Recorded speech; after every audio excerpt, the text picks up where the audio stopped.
Hello दोस्तों, स्वागत है आप सभी का हमारे यूट्यूब चैनल SJ क्लासेस में। आज हम बात करेंगे हिंदी के उन सभी प्रश्नों की जो परीक्षा में बार बार पूछे जाते हैं। यहाँ पर आपको हिंदी टीजीटी पीजीटी की संपूर्ण तैयारी करवाई जाएगी। अगर वीडियो अच्छा लगे तो चैनल को सब्सक्राइब कर लीजिएगा। तो चलिए बिना समय गंवाए इस क्लास को शुरू करते हैं। तो आज हमने व्याकरण के सभी प्रश्नों को लिए हैं। तो चलिए आज का पहला प्रश्न है, किस कारक में से विभक्ति का प्रयोग साधन के अर्थ में होता है। तो आंसर आप लोग भी कमेंट करिएगा। तो इसका राइट आंसर होगा अपादान कारक। तो अगला क्वेश्चन है, पर्वतों के नाम किस संज्ञा में रखे जाते हैं। जातिवाचक संज्ञा, भाववाचक संज्ञा, समूहवाचक संज्ञा या व्यक्तिवाचक संज्ञा। तो पर्वतों के नाम हमेशा व्यक्तिवाचक संज्ञा में रखे जाते हैं।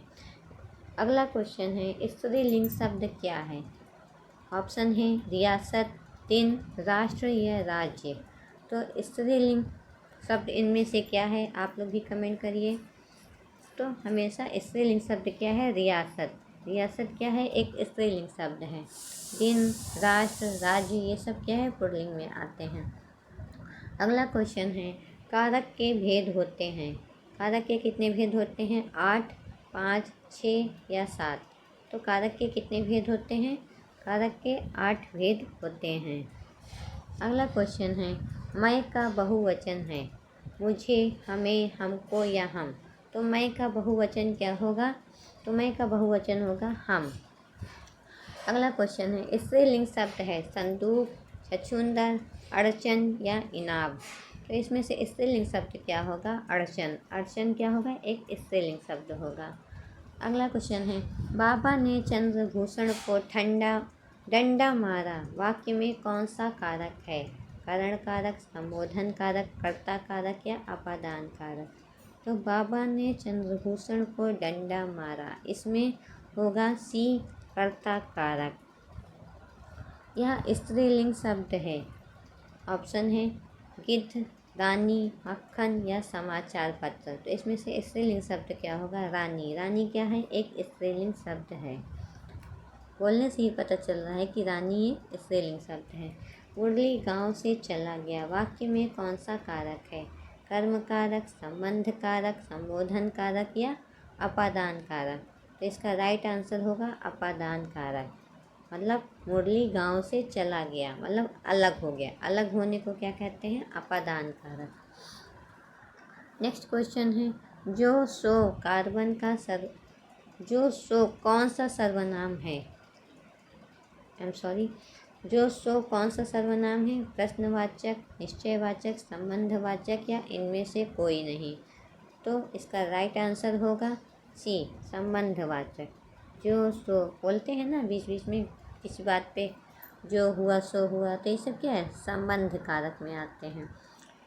नेक्स्ट क्वेश्चन है, अन्य पुरुष सर्वनाम है। वे, मैंने, हमें या तुम।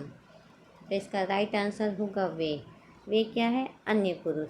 हम, तुम ये सब तो ऐसे आते हैं। अन्य पुरुष में क्या जाते हैं, वे, उन्होंने ऐसे बोलते हैं ना, तो क्या जाते हैं, वे अन्य पुरुष में आ जाते हैं। बोलने या सुनने वाले स्त्री या पुरुष के बदले में आने वाले सर्वनाम कहलाते हैं पुरुषवाचक, निश्चयवाचक, निजवाचक या संबंधवाचक। तो इसका राइट आंसर होगा ए, पुरुषवाचक। नेक्स्ट क्वेश्चन है, मध्यम पुरुष सर्वनाम कौन सा है। मैंने, आपने, उसने या किसी ने। तो इसमें मध्यम पुरुष क्या होगा, आपने।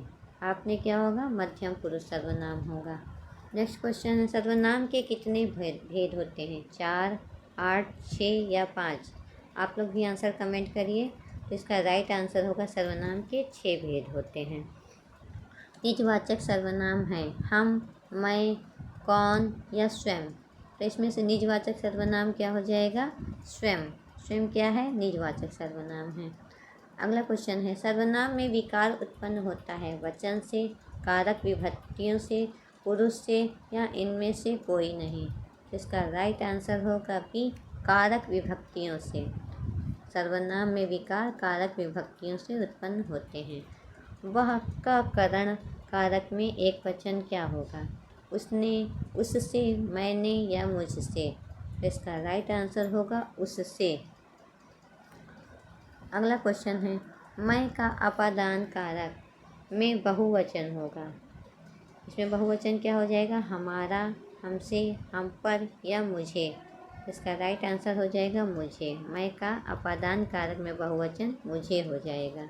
लिंग भेद से इसमें रूपांतरण नहीं होता है, सर्वनाम में, कारक में, संज्ञा में या विशेषण में। तो आप लोग भी आंसर कमेंट करिए किसमें नहीं होगा। तो इसका राइट आंसर होगा ए, सर्वनाम में। अगला क्वेश्चन है, मैं दिल्ली जा रहा हूँ, वाक्य में कौन सा कारक है? ऑप्शन है अधिकरण कारक, कर्म कारक, कर्ता कारक या संप्रदान कारक। तो इसका राइट आंसर होगा सी, कर्ता कारक। इसमें कर्ता का बोध हो रहा है, मैं दिल्ली जा रहा हूँ जब बोल रहा है तो इसमें कर्ता का बोध आ रहा है, तो ये क्या हो जाएगा? कर्ता कारक। वाक्य में विशेष आता है विशेषण से पूर्व, कहीं पूर्व के कहीं बाद, विशेषण के बाद या सर्वदा पहले। तो इसका राइट आंसर हो जाएगा कहीं पूर्व और कहीं बाद विशेष पद आता है।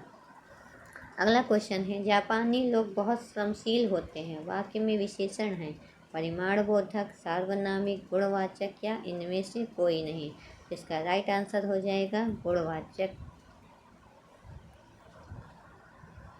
इसमें इनके गुणों की बात की जा रही है ना, कि जापानी लोग बहुत श्रमशील होते हैं, तो इसमें क्या हो जाएगा? गुणवाचक विशेषण हो जाएगा। विशेषण की अवस्थाओं को यह भी कहा जाता है, क्या कहा जाता है? मूलावस्था, भेदावस्था, दीर्घावस्था या तुलनावस्था। तो इसका राइट आंसर हो जाएगा तुलनावस्था।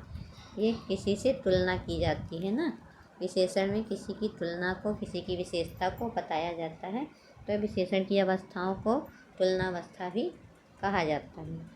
विशेषण की अवस्थाएं होती हैं 7, 4, 3 या 6। तो इसका राइट आंसर हो जाएगा सी, 3। अगला क्वेश्चन है, प्रयोग के आधार पर निश्चित संख्यावाचक विशेषण के कितने भेद होते हैं? 5, 4, 3 या 6।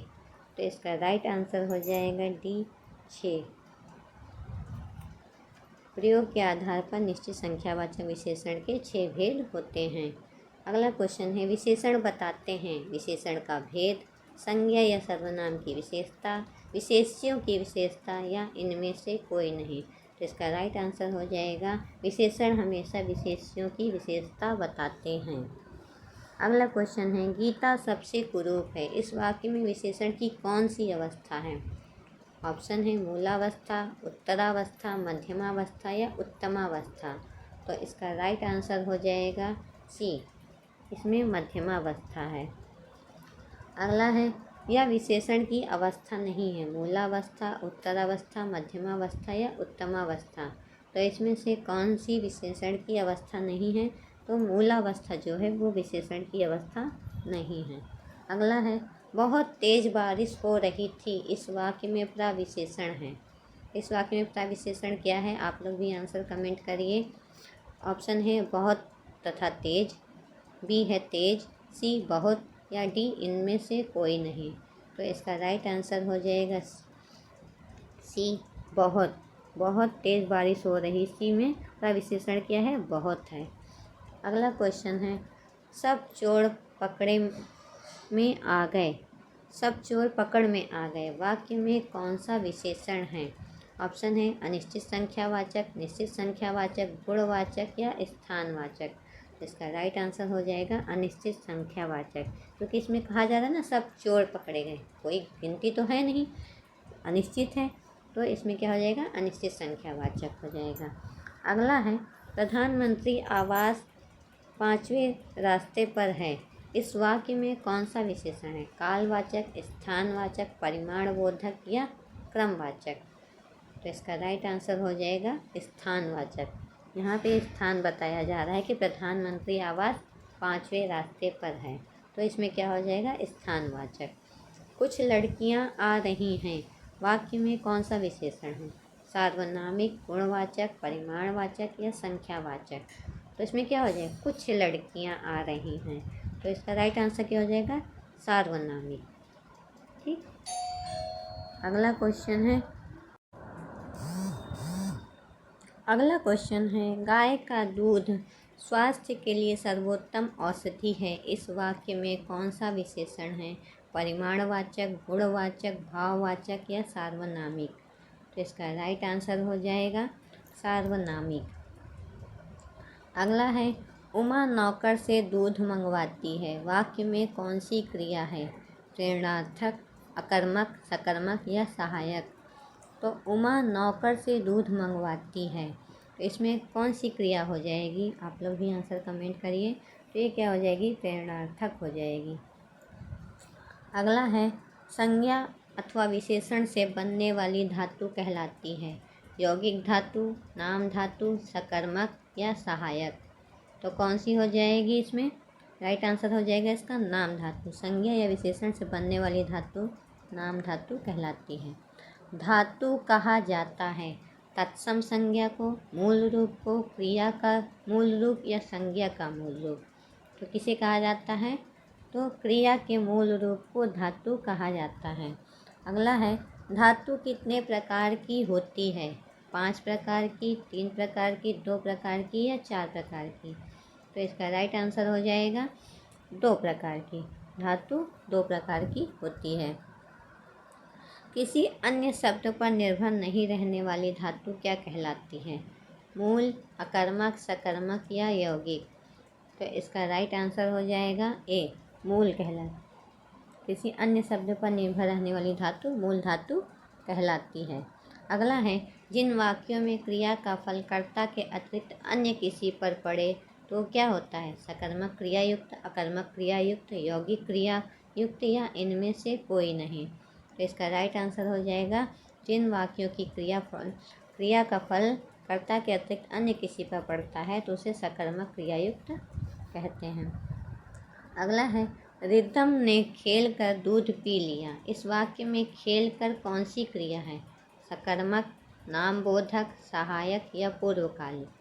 तो आप लोग भी कमेंट करिए ये क्या हो जाएगा? रिद्धम ने खेल कर दूध पी लिया। खेल कर मतलब खेल कर काम पहले हुआ, उसके बाद दूध पिए, तो ये क्या हो जाएगा? पूर्वकालिक हो जाएगा। अगला नेक्स्ट क्वेश्चन है अपमानित होना नामबोधक क्रिया किसके संयोग से बनी है? ए कारक प्लस क्रिया, दूसरा विशेषण प्लस क्रिया या सर्वनाम प्लस क्रिया या संज्ञा प्लस क्रिया? इसका राइट आंसर हो जाएगा, इसका राइट आंसर आप लोग भी कमेंट करिए। तो क्या हो जाएगा? अपमानित होना, ये क्या है? विशेषण और क्रिया। ठीक है। अगला है नेहा कपड़े धोती है। वाक्य में क्रिया है अकर्मक, सकर्मक, संयुक्त या नामबोधक? नामबोधक। नेहा कपड़े धोती है, तो इसमें क्या हो जाएगा? कपड़े धोती है नामबोधक हो जाएगा। अगला है निशांत दौड़ रहा है। वाक्य में कौन सी क्रिया है? ऑप्शन है अकर्मक, सकर्मक, संयुक्त या प्रेरणार्थक? तो निशांत दौड़ रहा है, इसमें क्या हो जाएगा? संयुक्त क्रिया हो जाएगी। निशांत दौड़ रहा है, वाक्य में कौन सी क्रिया है? संयुक्त क्रिया। अगला है सब ग्रामवासी खजाना लूटने को दौड़ पड़े। इस वाक्य में कौन सी क्रिया है? भाववाचक, यौगिक, संयुक्त या नामबोधक? तो इसमें हो जाएगा भाववाचक। सब ग्रामवासी खजाना लूटने को दौड़ पड़े, तो इसमें क्या हो जाएगा? भाववाचक। मुख्य क्रिया के अर्थ को कौन सी क्रिया स्पष्ट और पूर्ण करती है? सहायक, प्रेरणार्थक, नामबोधक या नाम धातु? मुख्य क्रिया के अर्थ को कौन सी क्रिया स्पष्ट और पूर्ण करती है? सहायक क्रिया करती है। अगला है संज्ञा या सर्वनाम के साथ क्रिया जोड़ने पर कौन सी क्रिया बनती है? संज्ञा या सर्वनाम के साथ क्रिया को जोड़ने पर नामबोधक, सकर्मक, विकर्मक या यौगिक कौन सी क्रिया बनती है? आप लोग भी कमेंट करिए। तो इसमें क्या हो जाएगा? नामबोधक क्रिया बनती है। अगला क्वेश्चन है तुम खा रहे हो। वाक्य में सहायक क्रिया क्या है?